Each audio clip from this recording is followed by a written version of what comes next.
여러분 안녕하십니까? 2월 26일 목요일 KBS 아메리카 뉴스입니다.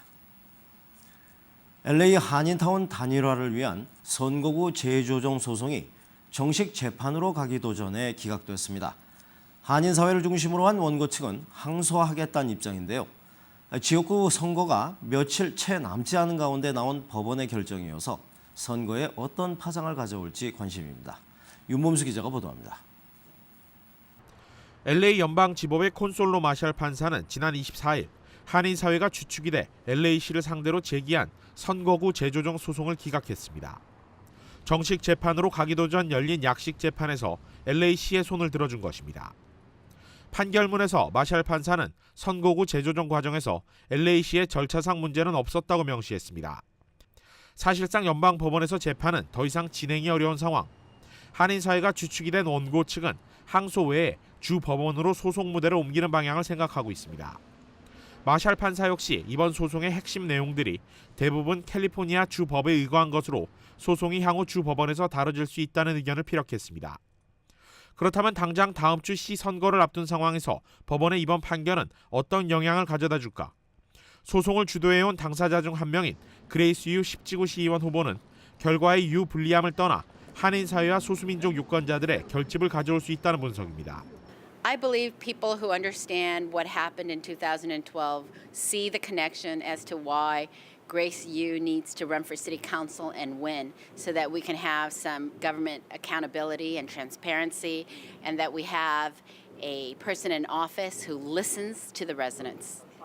앞서 지난 2012년 3월 LA시 의회는 한인타운을 10지구와 13지구로 분리한 선거 구획안을 통과시켰는데 당시 한인사회 단일화 여론은 철저히 배제됐다는 게 이번 소송의 배경이었습니다.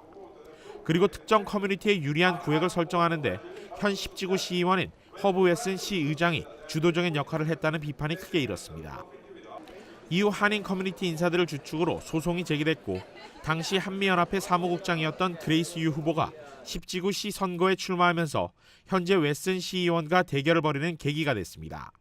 KBS 뉴스 윤범수입니다. 미국 내 도난 골동품에 대한 반환 조치가 계속되고 있습니다. 현종과 문정왕후 어보가 다음 달 중 한국으로 반환될 예정인 가운데 역시 도난물인 일부 이탈리아 골동품들도 본국으로 돌려보내기로 했습니다. 김지원 기자의 보도입니다. BC 5세기에서 6세기경 이탈리아 반도 중부에 살던 에투루리아인들에 의해 만들어진 헤라클레스 동상입니다. 이 골동품은 이태리 박물관에 있던 문화재로 뉴욕에서 경매로 나온 것을 미 연방 수사국이 압수한 것입니다. After its theft from the museum, the statuette passed through several hands and was eventually discovered as listed for sale on the website of an auction house here in New York City. 18세기 화가 디에폴로가 그린 성 클레멘트와 삼위일체란 명화입니다. 이탈리아의 가정집에서 도난당한 그림으로 22년간 보이지 않다가 지난해 1월 크리스티 경매장에 그 모습을 드러냈습니다. The theft and the painting's route from the private home to Christie's is still under investigation by the Italian authorities. 미 연방 검찰은 도난 문화재들을 이태리 정부에 반환할 계획입니다. 검찰은 앞으로도 이 같은 도난 문화재와 관련해 각국의 수사기관과 공조체제를 더욱 강화해 나간다는 방침입니다. KBS 뉴스 김주원입니다. 뉴욕 맨하튼과 뉴저지주의 경계를 이루고 있는 허드슨 강이 계속되는 한파로 인해 얼어붙었습니다. 강이 얼면서 물류길이 막혀 당국은 지금 긴급 쇄빙선을 투입해 얼음 깨기에 나서고 있습니다. 뉴욕 김일강 통신원입니다. 뉴욕 해양경비대 쇄빙선이 얼어붙은 허드슨강을 질주합니다. 맨하튼과 뉴저지의 경계를 이루는 허드슨강. 계속되는 한파로 강은 빙판이 됐습니다. 강을 이용해 물류를 운반하던 수송선들도 발이 묶였습니다. The Hudson River is unique. It's very difficult to predict what the river is going to look like. Snow cover can hide the track that we need to take. Wind, if the wind is strong enough, can shift ice on the river and shift tracks. 얼어붙은 강의 얼음을 부수는 일도 해양경비대의 주요 업무 중 하나입니다. 얼음길에 수로를 만드는 작업이 길게는 120마일에 달하기도 합니다.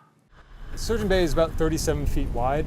However, we need the track to be maintained much wider than that, probably about 100 to 150 feet wide. So the more passes that we can make, the wider we can make that track. 뉴욕의 허드슨 강이 이렇게 얼어붙기는 지난 2004년 이래 처음입니다. 127년 만에 찾아온 뉴욕의 겨울 한파는 이번 주말까지 이어질 것으로 보입니다. 지금까지 뉴욕이었습니다. 메릴랜드의 레리 호겐 주지사가 한미 간 상호 발전을 위해 최선을 다하겠다고 밝혔습니다. 한인으로선 첫 주지사 부인이 된 유미 호겐 여사는 관저에 김치 냉장고를 들여놓고 한국 문화 전도사 역할을 시작했습니다. 이강덕 특파원입니다. 메릴랜드 주지사 관저에서 만난 호겐 주지사는 자신은 한국 사위라며 한국말 인사로 친근감부터 표시했습니다. 안녕하세요. 감사합니다. Thank you for coming to Maryland to the governor's mansion. I'm a 한국 사위. 호겐 주지사는 취임 후 첫 해외 방문 국가로 한국을 꼽고 있다며 아시아나 항공의 볼티모어 취항 지원 등 메릴랜드에 진출하는 한국 기업들을 적극 우대하겠다고 밝혔습니다.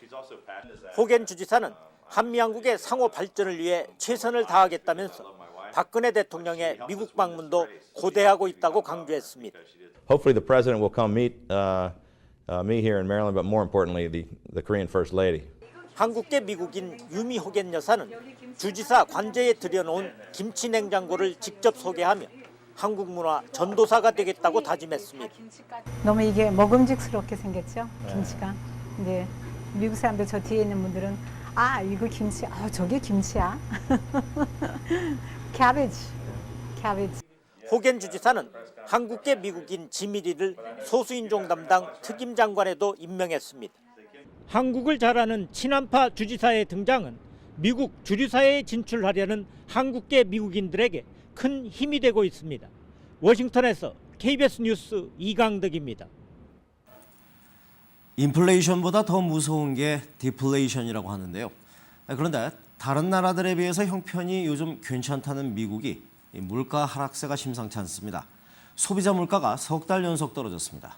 뉴욕 박태서 특파원입니다. 미 노동부는 오늘 지난 1월 소비자 물가 지수가 한 달 전보다 0.7% 하락했다고 발표했습니다.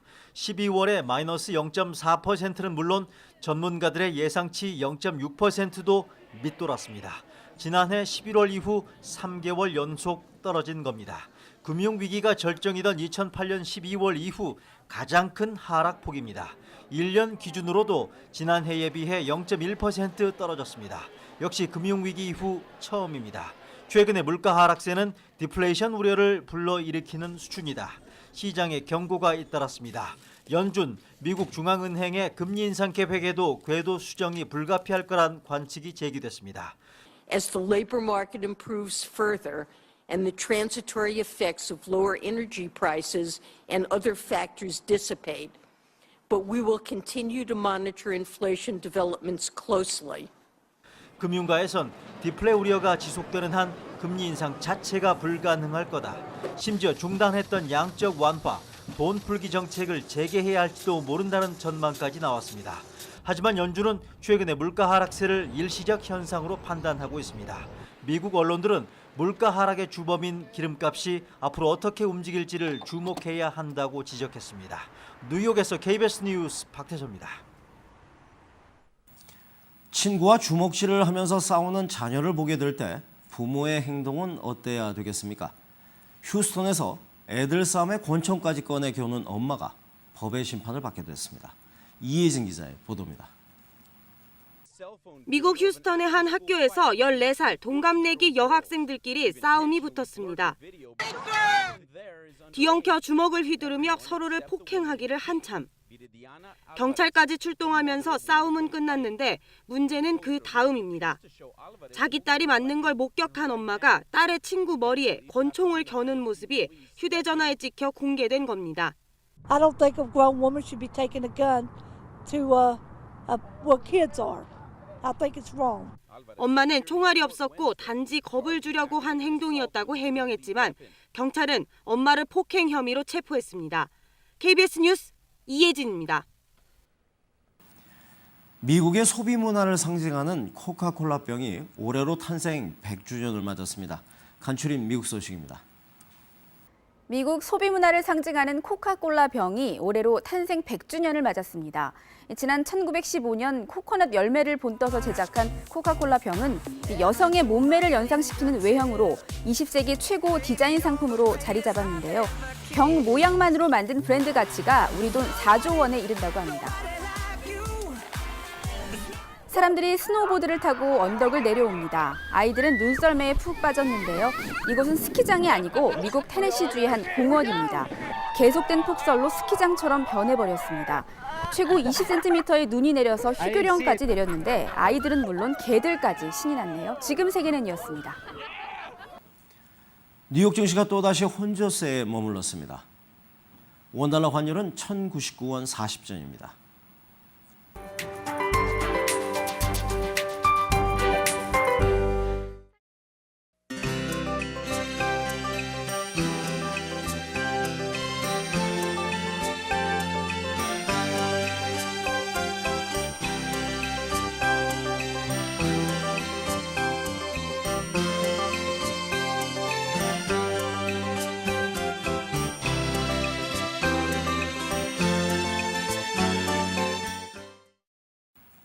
목요일 밤 KBS 아메리카 뉴스를 마칩니다. 시청해주신 여러분 고맙습니다.